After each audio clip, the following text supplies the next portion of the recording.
श्रवण कुमार की अद्भुत कहानी, आइए जानते हैं इस वीडियो में। यह कहानी त्रेता युग की है। उस समय श्रवण कुमार नाम का एक बालक था। उसके माता पिता अंधे थे और उन्होंने श्रवण को कई मुसीबतों का सामना करते हुए पाला था। श्रवण कुमार बचपन से ही अपने माता पिता का बहुत आदर करता था। जैसे जैसे श्रवण बड़ा होता गया, उसने घर की जिम्मेदारी अपने कंधों पर ले ली। वह रोजाना सुबह उठकर सबसे पहले अपने माता पिता को स्नान कराने के लिए तालाब से पानी भरकर लाता था। इसके बाद वह तुरंत जंगल की ओर लकड़ियां बीनने जाता।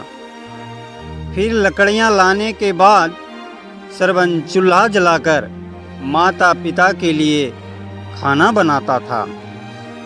श्रवण को इतनी मेहनत करते देख उसकी माँ हमेशा उसे टोकती थी।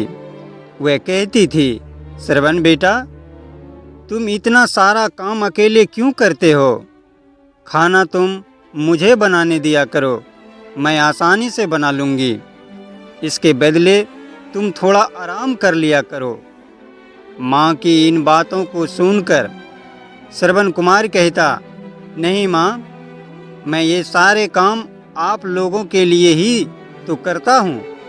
भला अपने माँ बाप के लिए किए गए कामों में कैसी थकान, उल्टा मुझे तो खुशी मिलती है। श्रवण कुमार की इन बातों को सुनकर उसकी माँ भावुक हो गई। वह रोज भगवान से प्रार्थना करती, हे प्रभु, इतना ध्यान रखने वाला श्रवण जैसा बेटा हर माता पिता के घर पैदा हो। श्रवण के माँ बाप नियमित रूप से भगवान की आराधना करते थे। वह उनके लिए फूल और पूजा की अन्य सामग्री लाता, फिर खुद भी बिना देर किए माता पिता के साथ पूजा में शामिल हो जाता था। श्रवण कुमार धीरे धीरे बड़ा हुआ और जल्दी से घर के कार्यों को खत्म करके बाहर काम पर निकल जाता था। एक दिन श्रवण अपने माता पिता के साथ बैठा था।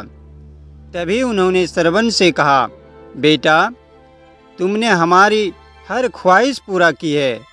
अब हमारी केवल एक ही इच्छा है जिसे हम पूरी करना चाहते हैं। यह सुन श्रवण ने उनसे पूछा, ऐसी कौन सी इच्छा बाकी है जिसे आप पूरा करना चाहते हैं? आप केवल आदेश दें, मैं आपकी हर ख्वाहिश को पूरा करूंगा। इस पर श्रवण के पिता ने कहा, बेटा, अब हम बूढ़ा हो चुके हैं और हम चाहते हैं कि मरने से पहले तीर्थ यात्रा के लिए जाएं। भगवान के शरण में जाकर हमें सुकून की प्राप्ति होगी। अपने माँ बाप की बात सुनकर श्रवण कुमार सोचने लग गया कि वह उनकी इस इच्छा को कैसे पूरा करेगा। उस समय बस और ट्रेन की सुविधा नहीं थी, साथ ही उसके माता पिता देख भी नहीं सकते थे। ऐसे में उन्हें तीर्थ यात्रा कराना भला कैसे संभव हो पाता। तभी श्रवण कुमार को एक तरकीब सूझी। वह तुरंत बाहर गया और वहां से 2 बड़ी टोकरी लेकर आया। उसने उन दोनों टोकरियों को एक मजबूत डंडे में मोटी रस्सी के सहारे लटकाकर एक बड़ा सा तराजू बना लिया। फिर श्रवण कुमार ने उस तराजू में अपने माँ बाप को बारी बारी से गोद में उठाकर बैठा दिया। उसके बाद तराजू को अपने कंधों पर लेकर उन्हें तीर्थ यात्रा पर लेकर निकल पड़ा। वह लगातार कुछ दिनों तक अपने माता पिता को एक के बाद एक सभी पवित्र स्थलों पर घुमाने लगा। इस दौरान श्रवण कुमार ने अपने माता पिता को प्रयाग से लेकर काशी तक के दर्शन कराए। माता पिता को घुमाते समय श्रवण कुमार उन्हें उन जगहों के बारे में भी बताते चलता था, क्योंकि वह आँखों से उस दृश्य को नहीं देख सकते थे। अपनी बेटे की मेहनत को देख उसके माता पिता बहुत खुश थे। उन्होंने एक दिन श्रवण से कहा, बेटा, हम देख नहीं सकते, लेकिन कभी भी हमें इस बात का दुख नहीं हुआ। तुम हमारे लिए हमारी आँखें हो। तुमने हमें जिस तरह सारे पवित्र स्थलों की कथा सुनाकर उनके दर्शन कराए हैं, ऐसा लगता है जैसे कि हमने सच में प्रभु के दर्शन अपनी आँखों से किया हो। अपने माता पिता की बातें सुनकर श्रवण ने कहा, आप लोग ऐसी बातें ना करें। बच्चों के लिए माता पिता कभी भी बोझ नहीं होते। यह तो बच्चों का धर्म होता है। एक दिन श्रवण कुमार आराम करने के लिए अयोध्या के पास अपने माता पिता के साथ रुका। तभी उसकी माँ ने पानी पीने की इच्छा जताई। श्रवण को पास में ही एक नदी दिखाई दी। उसने अपने माता पिता से कहा, आप दोनों यहाँ आराम करें, मैं आप लोगों के लिए अभी पानी लेकर आता हूँ। नदी के पास पहुंचकर श्रवण कुमार कमंडल में पानी भरने लगा। उसी जंगल में अयोध्या के राजा दशरथ भी शिकार के लिए पहुँचे थे। पानी में हलचल की आवाज़ सुनकर उन्हें लगा कि कोई जानवर पानी पीने आया है। उन्होंने बिना देखे केवल ध्वनि सुनकर ही अपना तीर चला दिया। दुर्भाग्य से वह सीधे श्रवण कुमार को लग गया। तीर लगते ही वह चीख पड़ा। इसके बाद राजा दशरथ जब अपने शिकार को देखने पहुँचे तो वहाँ श्रवण था। वो तुरंत श्रवण कुमार के नज़दीक पहुँचे और कहा, मुझसे बहुत बड़ी भूल हो गई, मुझे माफ़ कर दीजिए। मुझे बिल्कुल नहीं पता था कि यहाँ कोई मानव होगा। मैं इस गलती का पश्चाताप करने के लिए क्या करूँ कि तुम मुझे माफ़ कर दो। तभी कहराते हुए श्रवण कुमार ने कहा, यहाँ से थोड़ी ही दूर जंगल में मेरे माता पिता बैठे हैं। उन्हें काफ़ी प्यास लगी है। आप उन तक यह पानी पहुँचा दीजिए और मेरे बारे में उन्हें कुछ भी ना बताइए। इतना कहते कहते श्रवण कुमार की सांसें रुक गई। श्रवण कुमार की मौत से राजा दशरथ सुन्न पड़ गए।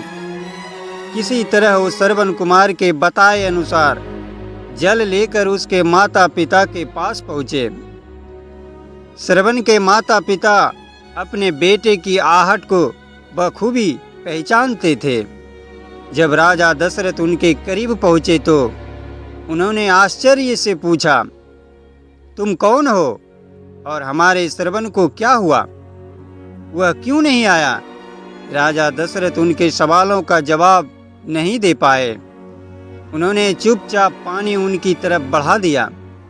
तभी श्रवण की माँ ने चिंतित स्वर में जोर से कहा, तुम कौन हो और मेरा बेटा कहाँ है? ये बताते क्यों नहीं हो? श्रवण की माँ की चिंता देखकर राजा दशरथ ने कहा, माँ, मुझे माफ़ कर दीजिए। शिकार करने के लिए मैंने जो तीर चलाया था वो सीधे आपके बेटे श्रवण को जा लगा। उसने मुझे आप लोगों के बारे में बताया, इसलिए मैं यहाँ पानी लेकर चला आया। इतना कह के राजा दशरथ चुप हो गए। राजा दशरथ की बात सुनकर श्रवण की माँ जोर जोर से रोने लगी। उन दोनों ने अपने बेटे की मौत के गम में राजा दशरथ के लाए हुए पानी को हाथ तक नहीं लगाया। श्रवण के पिता ने तभी राजा दशरथ को पुत्र वियोग का श्राप दे दिया। कुछ ही देर बाद श्रवण के माता पिता ने अपने प्राण त्याग दिए। बताया जाता है कि श्रवण कुमार के पिता के श्राप के परिणाम स्वरूप ही राजा दशरथ को अपने पुत्र राम से दूर रहने पड़ा था। राजा दशरथ के इस श्राप को पूरा करने के लिए ही भगवान राम को 14 वर्षों का वनवास हुआ, जिसका माध्यम दशरथ की पत्नी कैकेयी बनी। श्रवण के पिता की ही तरह राजा दशरथ भी अपने बेटे से दूरी को बर्दाश्त नहीं कर पाए और उन्होंने अपने प्राण त्याग दिए। कहानी से सीख यही मिलती है कि हर बच्चे को अपने माता पिता की सेवा श्रवण कुमार की तरह ही निस्वार्थ भाव से करनी चाहिए। यही उनका सबसे बड़ा कर्तव्य है। तो दोस्तों, यह कहानी कैसा लगा कमेंट बॉक्स में ज़रूर बताइए। मिलते हैं नेक्स्ट वीडियो के साथ। तब तक सभी को दिल से राधे।